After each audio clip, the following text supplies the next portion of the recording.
Welcome to the Fit Diet Podcast, where we'll learn the processes and habits of healthy eating, exercise, and lifestyle. Food for fitness, if you will, with the founders of MindMuscleMemory.com, Miles Betcha and Greg Rando.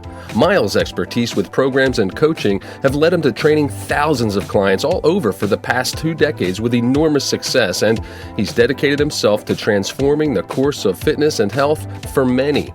And his partner, Greg Rando, has his own unique skill set as a professional in the world of bodybuilding, with the ability to teach and inspire all he comes in contact with. Join me now as we discover the secrets of sticky fiber and proper habits and how to implement the MindMuscleMemory.com lifestyle. Welcome in and thanks for listening. Hello and welcome into another episode of the Fit Diet Podcast, brought to you by MindMuscleMemory.com. I am your host, Bobby Stein, along with co-founders Miles Betcha and Greg Rando. Miles, how are you today, sir? Oh, good, Bobby. Hey, Greg. How are you? You guys doing? Hey, good, fellas. Doing good over here as well. Outstanding. Guys, I think we have a nice topic to discuss that can be actually found on the MindMuscleMemory.com website. It was authored by Mr. Miles Betcha, the 4 steps to developing the I Will fitness mindset. Very important. And a quote that Miles has here, folks, that you can take and pay attention to if you don't mind. Having a strong mindset is what separates those who get their win from those who quit and give up. So based upon that quote, Miles, why don't you kick us off and share with us your interpretation of the importance of mindset to the I Will fitness mindset, please. Definitely. Well, I would first like to just say, welcome everyone to the podcast. We have a lot of previous episodes that we really can tie into this as well. And the main part about this topic, the I Will mindset, is that, we always try to look at, or at least, in our training and our coaching, we always say to people, I'm sure that you've had a specific task or something that a long-term goal or a short-term goal that you've accomplished, and you need to have a certain focus or, an attitude towards accomplishing that and handling the things that came along and making sure that you kept on task for it. And a lot of times I attribute it to saying, hey, did you go through an undergraduate program of study for 4 years or something or a course that you had to take for 18 months? And everybody can acknowledge they had something that they did, they had to focus on, they had set out to do it, and they had accomplished it. And I just say, well, now apply that mindset with, I will accomplish my fitness goals. I will accomplish where I want to go with my physical conditioning, my training.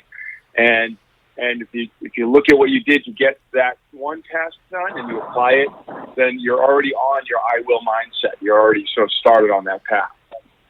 Outstanding. Greg, how about yourself? I know that in your background, in your career as a co-founder of the MindMuscleMemory.com, the M3 program, but as well as being an IFBB professional bodybuilder, I'm certain that you can attest to the value of having a healthy I Will mindset as well, fitness mindset. Yeah, of course. Having a motivated mind, trying to vanish the doubt or be rid of fear is very important in establishing a strong competitive mindset. And, really a mindset is everything when we're going into competition, when we're engaging in our favorite hobby or activity or passion. And it's often referred to as an intangible factor. And we, an intangible factor that strongly influences the successes or failures.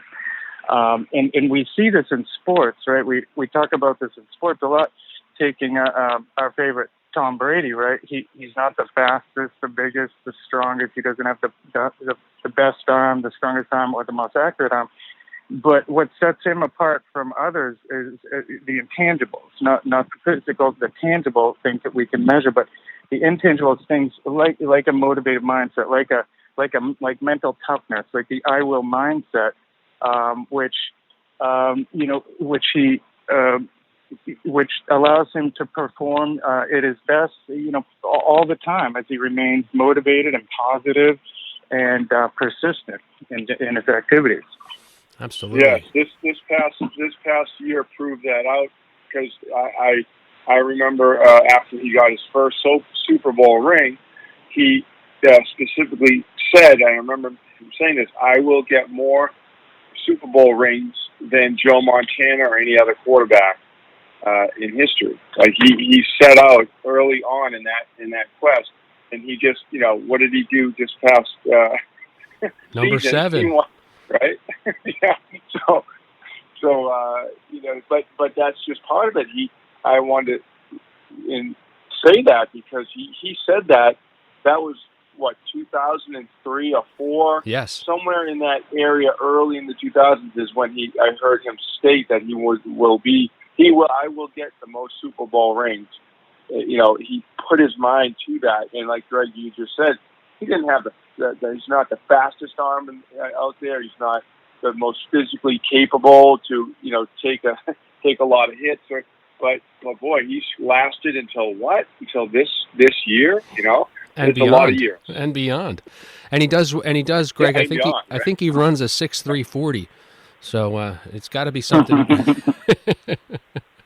But what's funny about that? It was almost prophetic, right, guys? He prophesized what he was going to do in advance, and he verbalized it. And what that did is that really held his feet to the fire, because now he's accountable, and he professes that before the masses in a press conference. And now folks are paying attention, and if he doesn't get it, it could act as a detriment. Oh, he's just another also-ran, or whatever. But the mindset is so strong. And I agree with both of you fellas. I think it is an intangible that becomes tangible, because out of the invisible comes the visible. We don't see the seed when we plant it in the soil, yet when we till it and we tend it with sunlight, which is faith, and rain, which is hard work ethic, before long we get a sprout, and then the shoot and the tree and the buds and the flowers and the fruitage. So if we want to banish the doubt and banish the fear, and there can be a fear when embarking on a fitness regimen, a fitness program, but you took the first step. You're obviously listening to the program today. You get a flavor for the mindmusclememory.com M3 team as a whole. And, that can be the first step and venture out onto the path of accountability. And once that mindset's in place, guys, I think everything else just kind of follows suit, keeping that big picture in front of us. And then taking, how do we eat an elephant, right, guys? One bite at a time.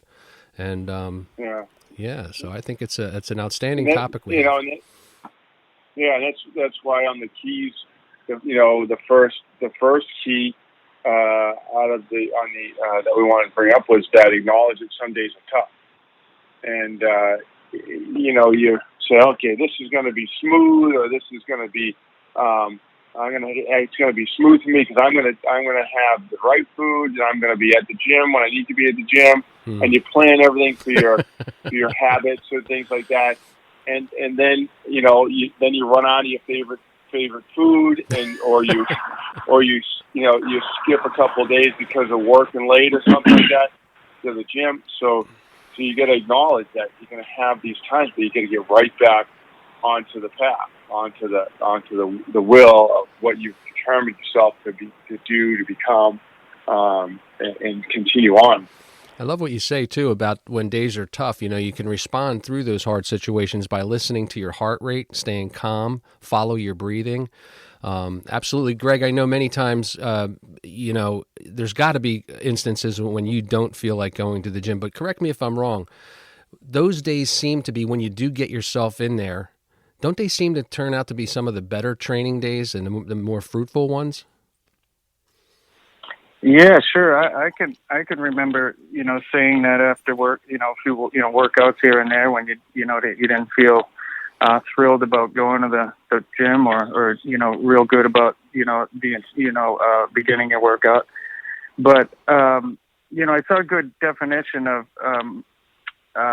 mindset is really the reflection of us personally and the personal qualities that we represent.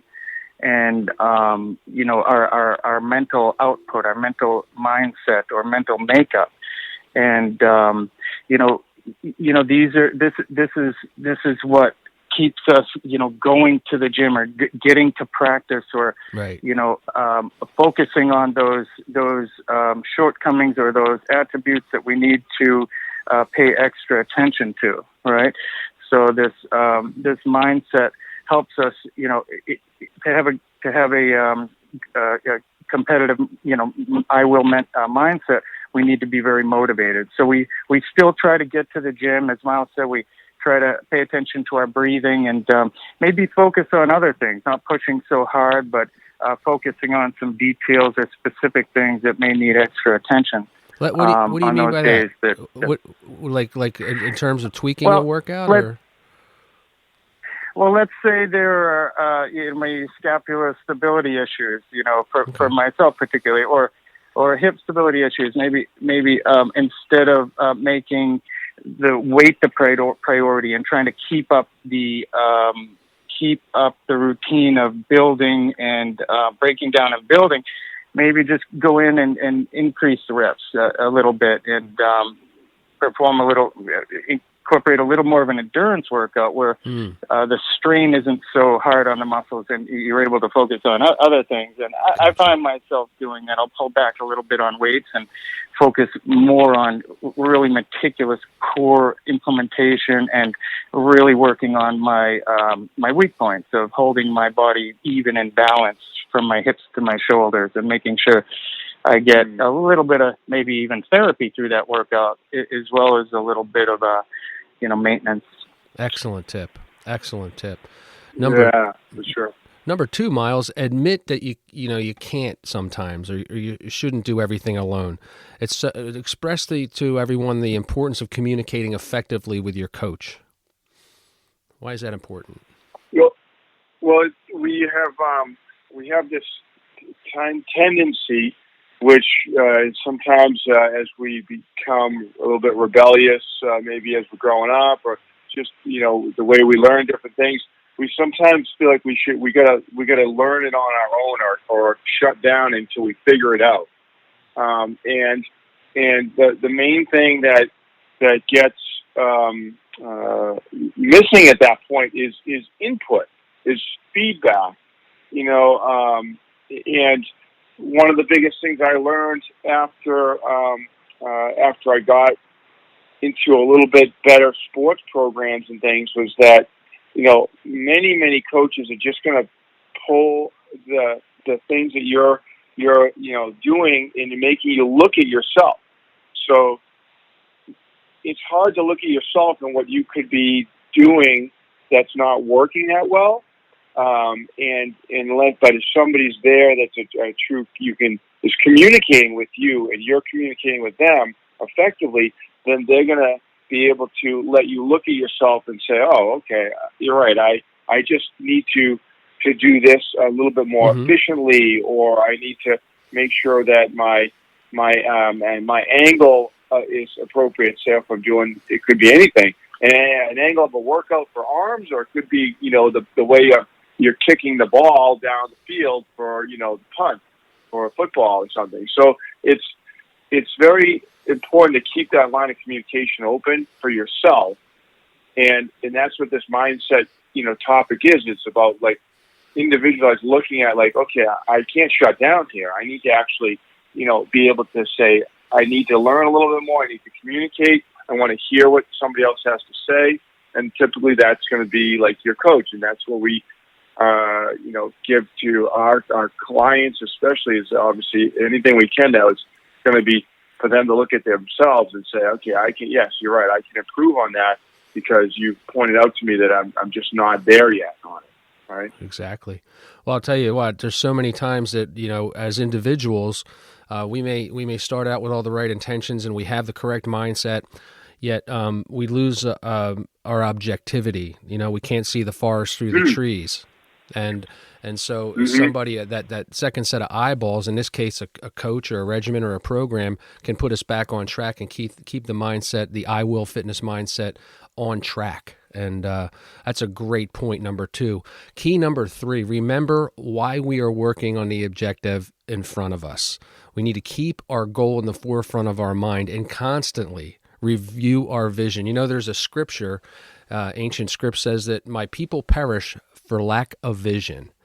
And when we have a vision that's so exciting and so bold and so enticing in front of us, and we get our mindset wrapped around, our heads around that objective, then we can really, focus on the vision.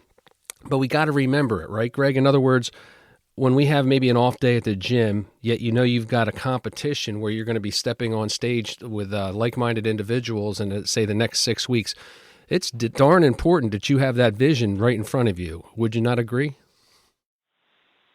Yeah, absolutely. Remaining focused on your objectives, and also, those negative feelings, those negative thoughts creep in times of competition, right? And that's where we really have to try to remain positive. We really have to try to replace those negative, doubtful thoughts and feelings with positive ones and act on them, so our mind can be free as we perform. As we perform on the field or on the stage. Great point. Mm-hmm. That's a great point. Yeah, Definitely. I think that vision is, picturing ourselves. One thing about mindset that I try to implement, fellas, is seeing the end from the beginning. So, as an example, stepping on stage for a bodybuilding competition, not going through the routine per se, not doing all the training per se, but literally seeing the end, and that's the goal in mind, is to stand before the judges in the audience with the first place trophy in my hand, and feel the feelings and feel the sensations and feel the gratitude and the fruitage of the effort that's been put forth in the previous month. So what a powerful one, keeping that objective in front of us. And then number 4, on those tough days, right, Miles, never forget that tomorrow will be better, right? Spring follows winter.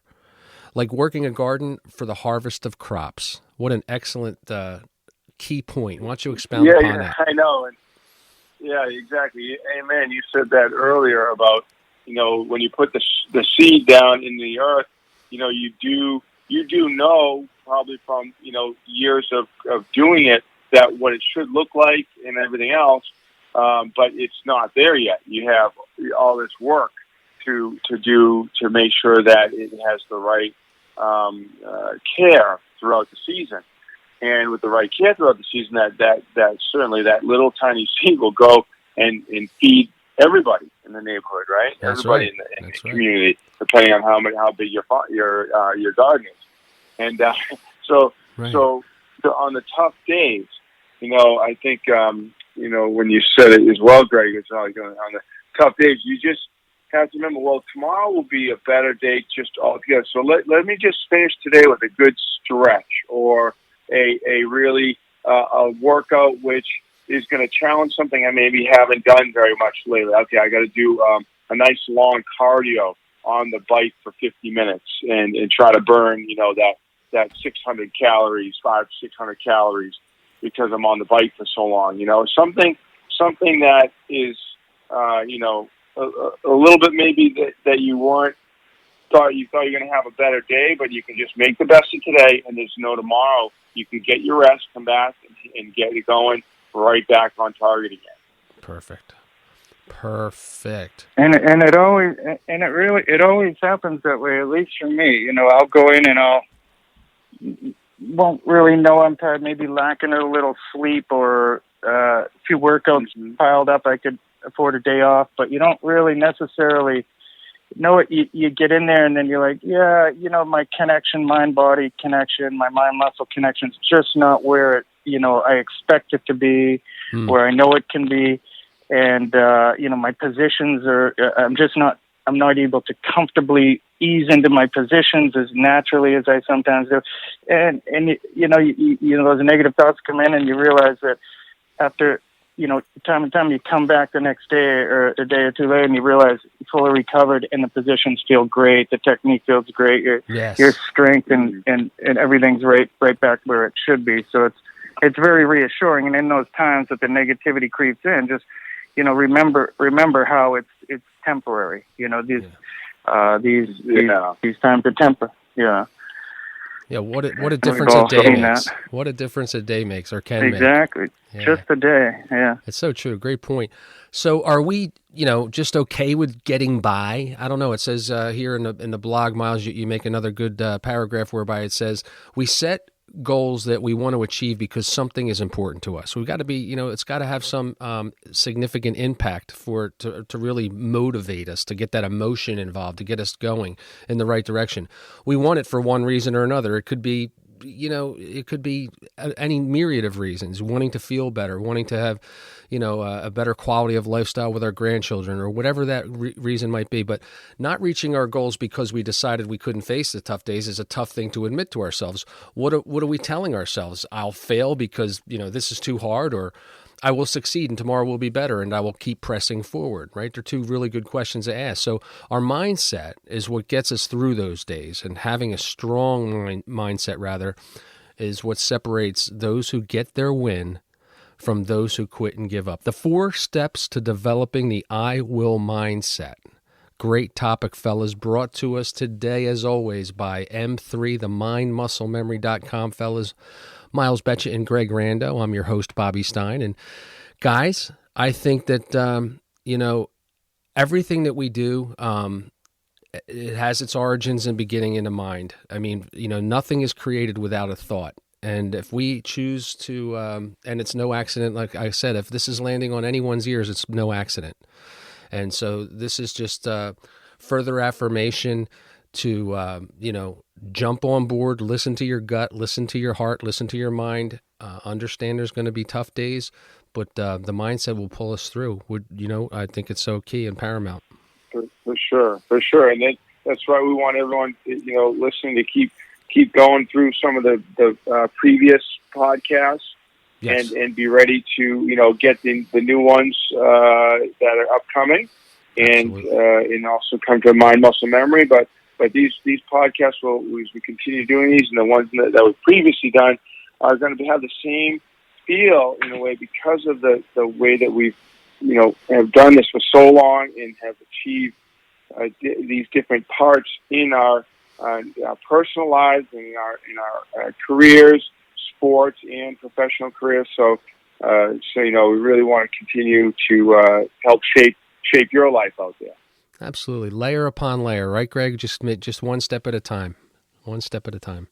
That's right. An internally motivated mindset. This is what really can ensure our successes, and it's really what competitive fire and passion is built on. If you're competitive in any way, or anything you do, we always try to put our mind and our to it and our best effort forth. So having a good I will mindset can help keep our mind free of negativity and very positive, and in a good space to perform at our best. Well said. For sure, and that's what I'd like to say in terms of Bobby Stein has the motivated mindset, and that is where you talks to and as a host he talks to people who have different achievements in their life, and they have a mindset which you can learn and understand how others have accomplished different style things in their lives, whether it's a high professional drummer.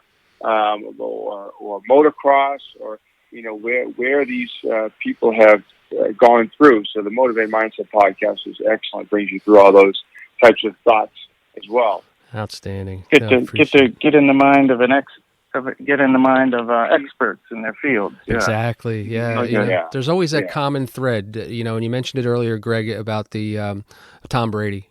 I mean, there's a common thread among champions and winners and people that are achieving on an extraordinary basis, and that's their mindset. So, yeah, I didn't want to bring up Can I bring up another overachiever? Sure. He happens to be another Boston sports player, Larry Bird. I should have guessed it as much, but go ahead. Larry Bird. Larry, he wasn't the fastest, the biggest, the quickest, the strongest Bird. Either, was he? Larry Bird. But he just made. He was determined. He was persistent. He was positive. He was motivated, and he made everyone else around him. And you can learn as a young kid. I learned a lot from watching him. Like, this guy, he just doesn't look that athletic. No, he just, no. But he stood out, and he was head and shoulders, and it gave people like me, it inspired me. Sure. You know, this guy was not the best athlete in his grade school or high school by any stretch. But look what Larry the Legend he turned out to be. So, and it was really just from his powerful mindset and the mental toughness that he put forth. Yeah, for sure. So another good example. Yeah.